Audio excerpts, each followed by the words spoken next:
During the Second World War, no military figure worked more closely with Churchill than Sir Alan Brooke.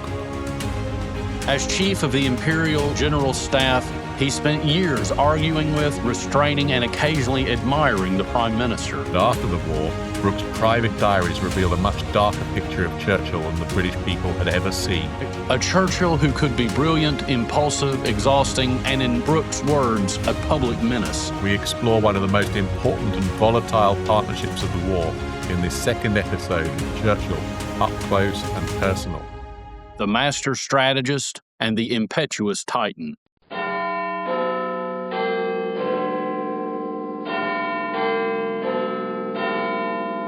Welcome to another episode of Churchill, the Finest Half Hour.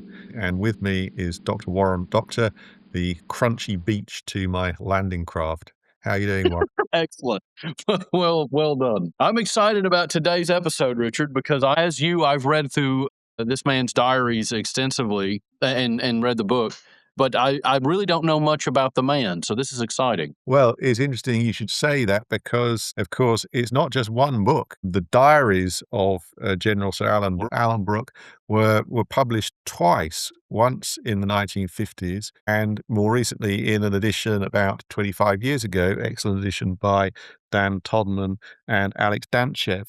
And when it first came out in 1957, diaries were not just published straight, as it were. They came with a commentary by a well-known, much loved, but I would say slightly dubious historian called Arthur Bryant.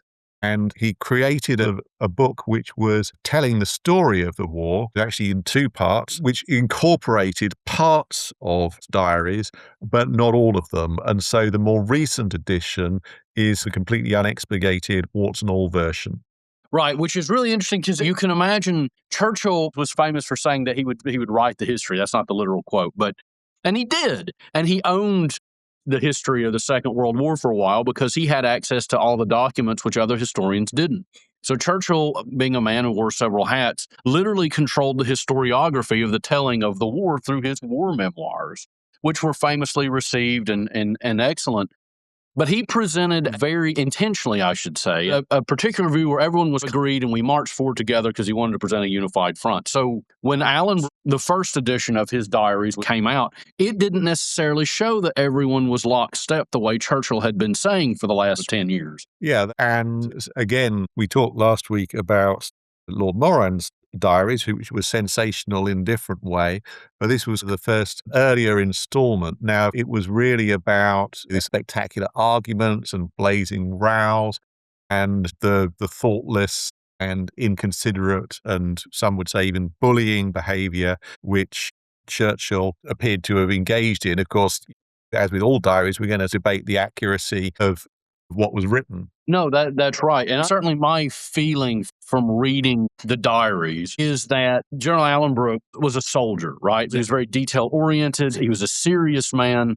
And you could imagine Churchill, who was very much a big vision guy, not so much in the details, that they would bump heads. And ultimately, Alan Brooke would have to become a foil or a check on Churchill's radical, crazy ideas. And I think that comes across. Yeah, and I suppose in a way I might put it slightly differently in that if he'd sort of stuck to the big picture, then and the other the heads of the other services might have been less frustrated. What they were often frustrated about was Churchill getting very much into the details and saying we ought to carry out this specific military operation. Sort of probably the most notorious one is saying we need to conquer the northern tip of Sumatra.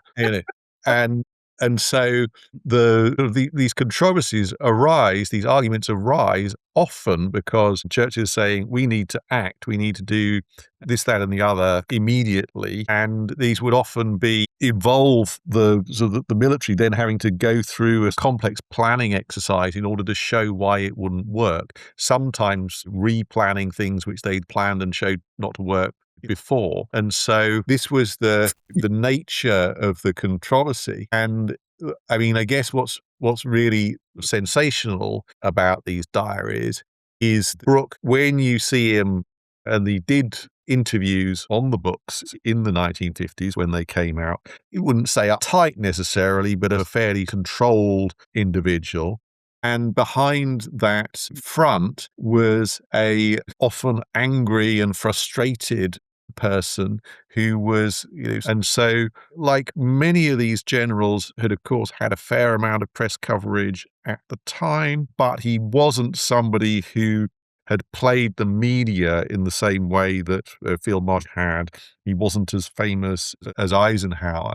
And so what you've got is somebody whose name is kind of known to the public, but not really knowing too much about him, and then splurging all this stuff, which is, as you say, totally at odds with the received wisdom about Churchill. But I think I would say that it also maybe confirmed a lot of people's suspicions about Churchill as well. And I think that's one of the most interesting things is how you imagine the man Churchill would be. This confirms it, even though through Churchill's own telling of the story, he leaves these things out, particularly about the bombastic nature of how he may present himself to these very serious military men. And so one of the things I think that's the most remarkable about their relationship is that it worked.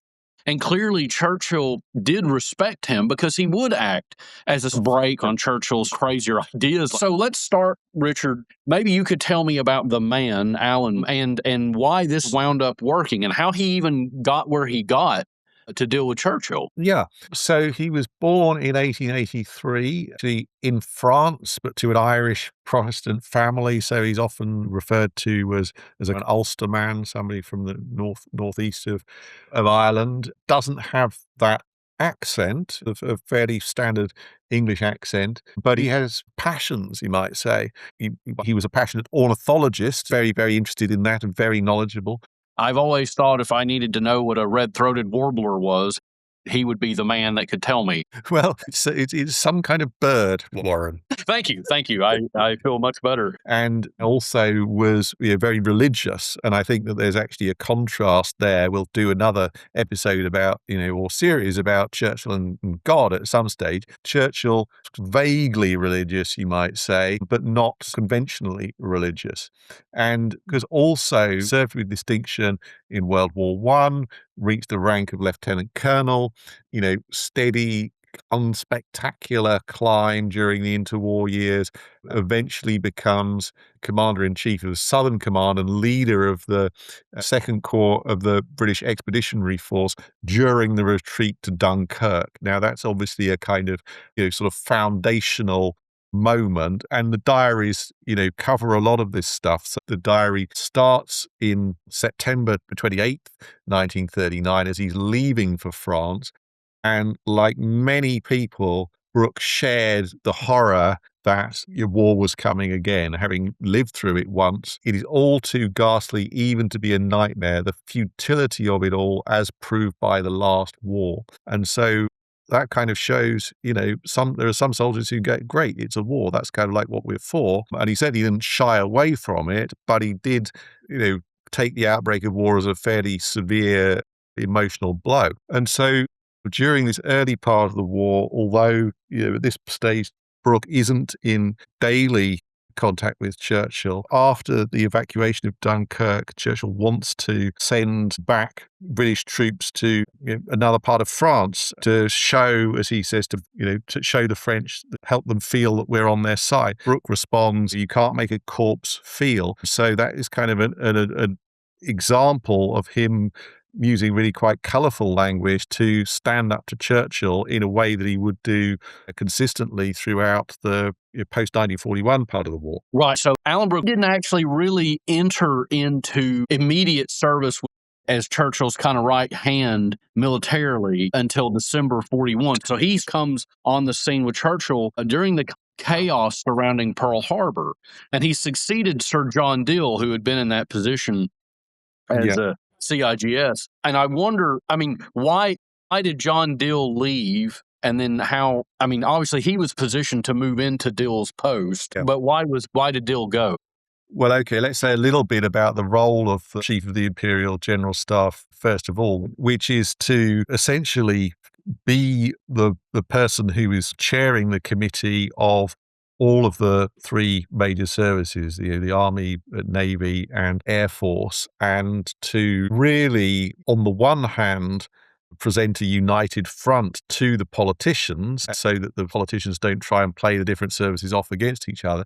But also, obviously, their fundamental duty is to try to put the instructions of the politicians into effect so that if they say we want to invade France in March, then the job is to come up with a plan which is going to do that. And there's obviously a very fine balance between giving the advice which says, well, hang on a minute, that is not a very good idea, and actually being obstructive. So the reason that Dill, who was a capable person, certainly, and went on to serve with some distinction in Washington as a kind of a liaison with the Americans, Churchill called him dilly-dally, so that he felt that he was obstructing and not getting on with stuff. And of course, the key thing with Churchill is that he was trying to prod people into action when he thought that nothing was happening. And that was very understandable. But from their point of view, they often thought, well, things need more preparation. They need to take more time, move more slowly, make sure you get everything ready first rather than just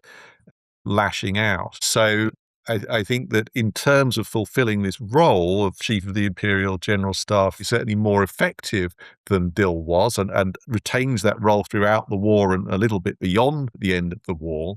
He certainly wouldn't have been able to do that if it hadn't been working. But he is somebody who, when Churchill gets angry and thumps the table and starts trying to throw his weight about, then Brooke is somebody who's quite willing to sort of thump the table back. And that is why you get all these rows. We can discuss exactly how effective this was, which is really a good model, but sort of the idea that there was this creative tension there.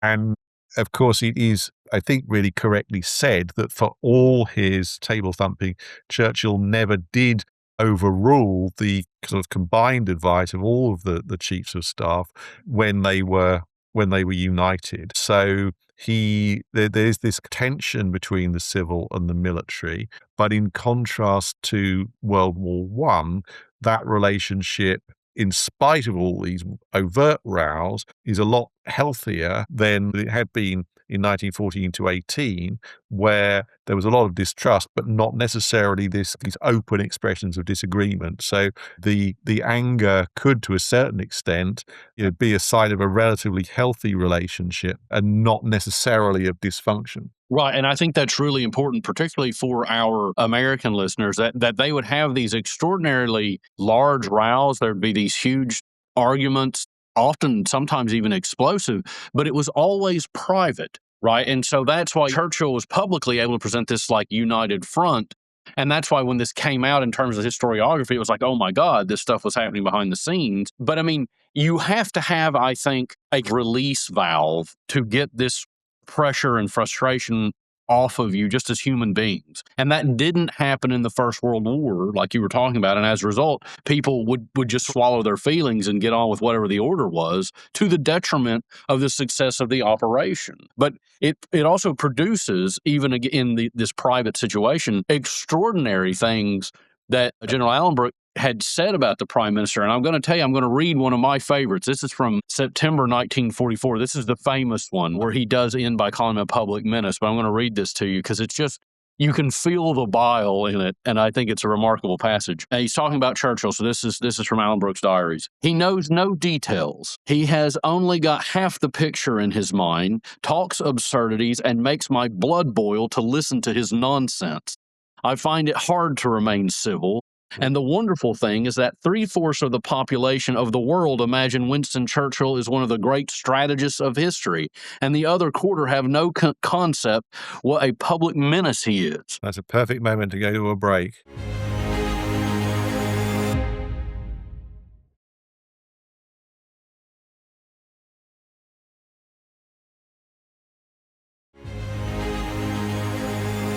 Welcome back to Churchill, the Finest Half Hour. I'm Dr. Warren Dockter, and with me as ever is my friend Professor Richard Toye, the Brigadier General Richie Hook to my General Melchett. And on that bombshell, coming back to Churchill and Alan, it's kind of worth saying a little bit about his role, because I think what's interesting about the diary is that it doesn't actually show every aspect of Brooke's job, and that part of his job, as well as kind of taking military decisions, was to be in charge of sort of organizing and running the army. And these kinds of very complex, very important day-to-day stuff doesn't really get into the diary. So sources can be potentially misleading if you don't see the bigger picture. And indeed, that was criticism of Churchill, if I can segue sideways, is that he thought that Churchill had an inability to see a whole strategical problem at once. And he said that Churchill's gaze always settles on some definite part of the canvas and the rest of the picture is lost, which is quite interesting when you think that Churchill, of course, was a painter. I completely agree. One of the things I think is really interesting, I talked about Churchill being the big vision guy and Alan Brooke being the details guy. And what's interesting is that I think that that's true. But what's happening is that you've got the big picture guy trying to be in the details, and you've got the details guy trying to tell the big picture guy to focus on the big picture. And as a result, because Churchill very famously, almost he'd get obsessed with an idea, Alan referred to them as these wandering schemes or his sideshows. And one of them that I've always thought was quite interesting was that Churchill wanted another Norwegian invasion. He wants to revisit that in order to help Joseph Stalin out, to at least say, look, we're doing our part. And Alan Brooke has to say, absolutely not. Yeah, well, I mean, I think you make a really good point about Stalin and the amount of political pressure that Churchill was under, that Brooke didn't necessarily fully grasp or experience what was really driving Churchill's decision-making. And post-June 1941, really through until, I would say, until the Tehran Conference of November 1943, when a date for the invasion of Europe, Operation Overlord, is finally set, there's this constant pressure from the Soviets, like, why aren't you created a second front? And Churchill is trying to think of something which will satisfy his allies. And of course, he's also getting pressure from the Americans to launch a second front in a way which he regards as premature.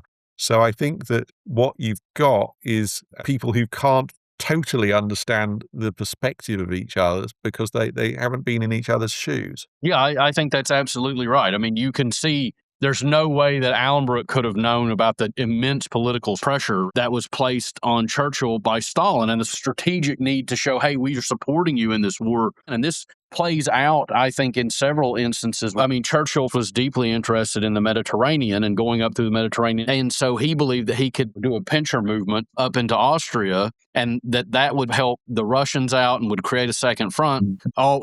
Basically saw the Mediterranean strategy as a way to draw the Germans down and would basically eliminate Italy out of the way. Yeah, so I mean, in a way, they do have some similarities in their approach, but I think that Brooke is probably, I mean, he's got his difficulties with the Americans as well. The Americans' General Marshall doesn't necessarily go for him either. And I think there's a picture which can emerge from some of the literature where you go too far in terms of saying, well, Churchill was being totally unreasonable, and he frequently was. Therefore, Brooke, who was opposing him, must have been right, which isn't necessarily the case, I would say. And that you can find, as you sort of get towards the end of the war, some of these predictions in his diaries, like, oh, it's all going to go terrible. We're never going to make any progress.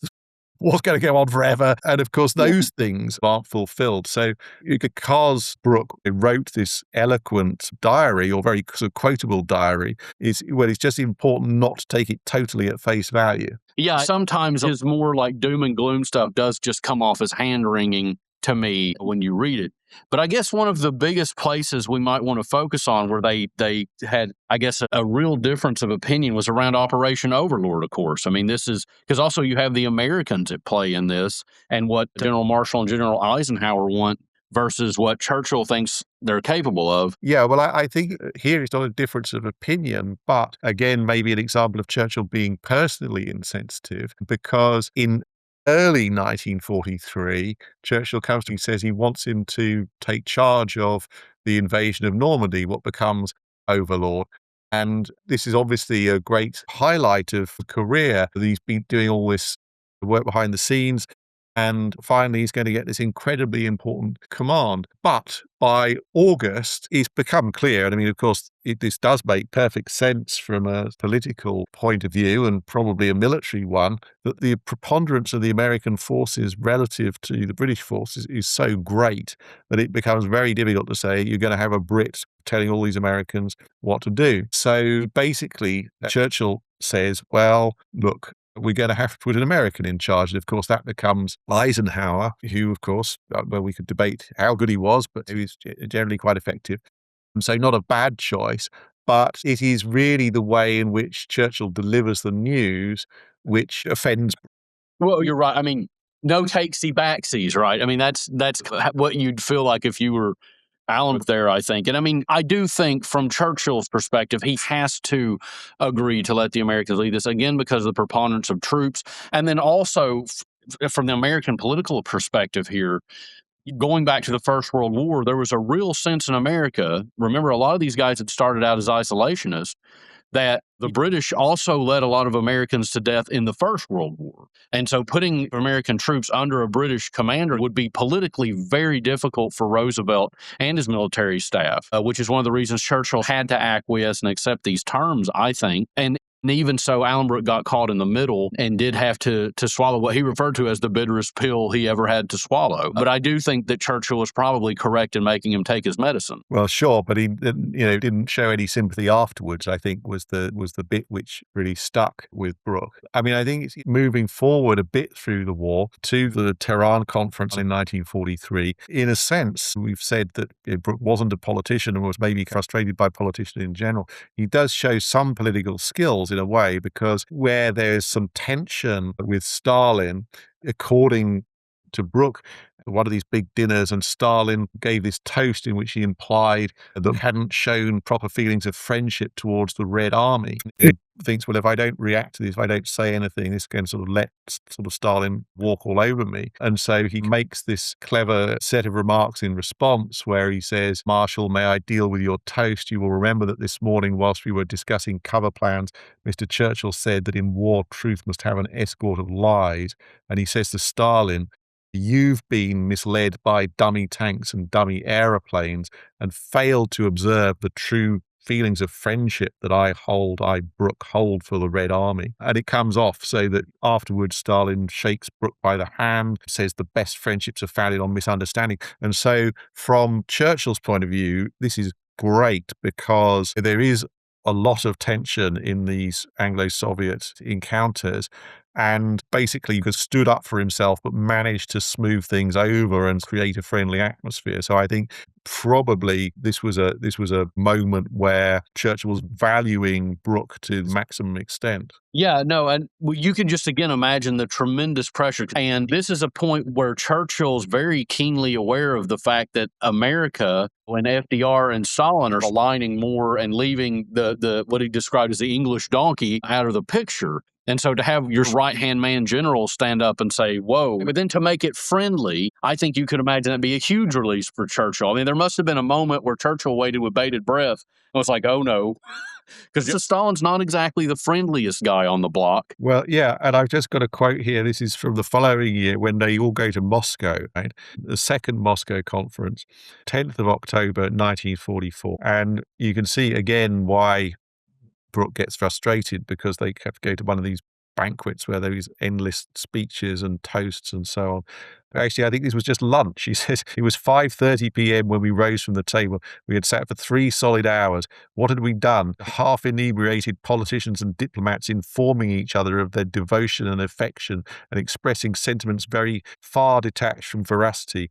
Are international friendships based on such frothy products of drunken orgies? If so, God help the future. That's such a great Alan Brooke quote, too, because you really get the vibe of the man in that. But okay, so let's focus back on the book and when it's released, what this does to the historiography. How do the other generals, the other people, how did Churchill himself take it? Well, I think Churchill took it very badly, actually. I think Clementine Churchill was much more understanding. He says, well, he couldn't expect to be, I can't remember exact words, but sort of treated an absolute hero for all time. So you've got to be realistic that there's going to be some criticism. I think that maybe didn't smooth the path terribly well to publication, and afterwards he's maybe going, well, of course, I think Churchill is marvellous, etc., which maybe doesn't come off terribly well when you've, in effect, just published a book slacking him off quite a lot. So there is this backlash, and there are lots of people who think that it was a cheap thing to do, that diaries are inherently unreliable. Historians love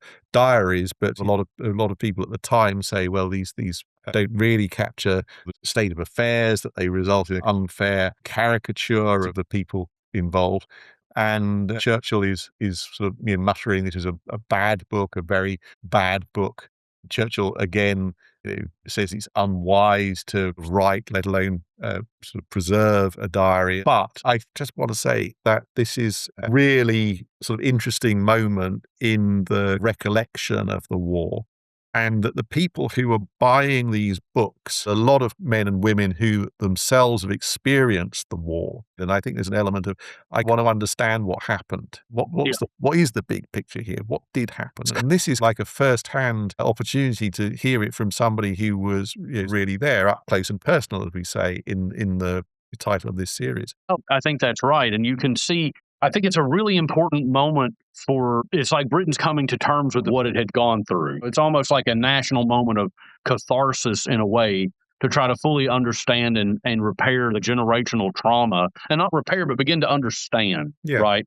If I may be a psychohistorian. Even so, some of the men who went through it, I mean, as you say, Churchill himself was obviously wounded by the book. Other men who knew both Alan Brooke and Churchill, like Lord Ismay, basically referred to it as unbalanced and cheap. And I mean, other people also looked down on it. But I think one of the interesting things that happens in this moment you're talking about, I'm going to call it a national catharsis or coming to terms, whatever, is that Churchill, by allowing it and not publicly commenting on it, accidentally backs up into the correct position for his own legacy, where it's like he's able to say, well, even people who are looking at my warts and all are saying, well, okay, we were frustrated, but he wasn't bad. And Alan Brooke himself ultimately says, I thank God I was given an opportunity to work alongside such a man. Well, I think that's a very important point about this first edition of the book, and these passages are included in the second edition as well. But Brooke he doesn't just publish it raw, he reviews it and makes retrospective comments. And he wants to make the point, well, these were entries which were made when I was under a lot of stress late at night. And bear in mind, one of the things which did stress him out was the fact that Churchill would, sometimes having had a few too many drinks, keep everybody else up very late when they had to get up early in the morning, and he could stay in bed if he wanted. So it really does say quite explicitly, look, you've got to read this in perspective, and that individual angry entries shouldn't be taken as his entire judgment. So, I mean, I think that is fair, although I suppose that you could say, is there an element of, well, I've got to make this fit in with the national narrative somehow, so I better polish this up a little bit. And there's a bit which you could, I don't know if it's available on YouTube, but you can watch the program which was made to accompany the sort of launch of the book, half-hour program where you see Alan Brooke talking through it. And he obviously by this stage he's received some of the pushback and some of the criticism, and so he doesn't really offer any criticisms of Churchill as such. But they say, well, what do you think of Churchill as a war leader? And Brooke says, well, he gave these wonderful speeches who really inspired the nation. Now, that's a very subtle move, because that wasn't what Churchill really wanted to be remembered for. He wants to be thought of as a strategist. And Brooke doesn't want to praise him as a strategist, and wants to, sort of move on to the easy thing, which sort of everybody can agree he should be praised for. Yeah, well, and I think it's important as well to consider the fact that that's a damning by faint praise thing. So this is a very subtle way of rubbing a little salt by also being very diplomatic and saying all the right stuff.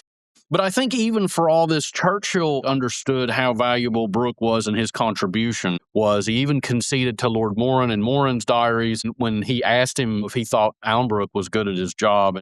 And Churchill sort of grunted back. He had a flair for the business. Alan Brooke's diaries transformed the way people understood Churchill's wartime leadership. Not as the work of solitary genius, but as a constant struggle between inspiration and restraint. Yet despite all the rows, frustrations, and private criticisms, the partnership worked extraordinarily well. Next time, we turn to another famous wartime observer, John Colville, whose diaries captured Churchill at his most personal and theatrical. That's here on Churchill, the Finest Half Hour. And in the meantime, KBO.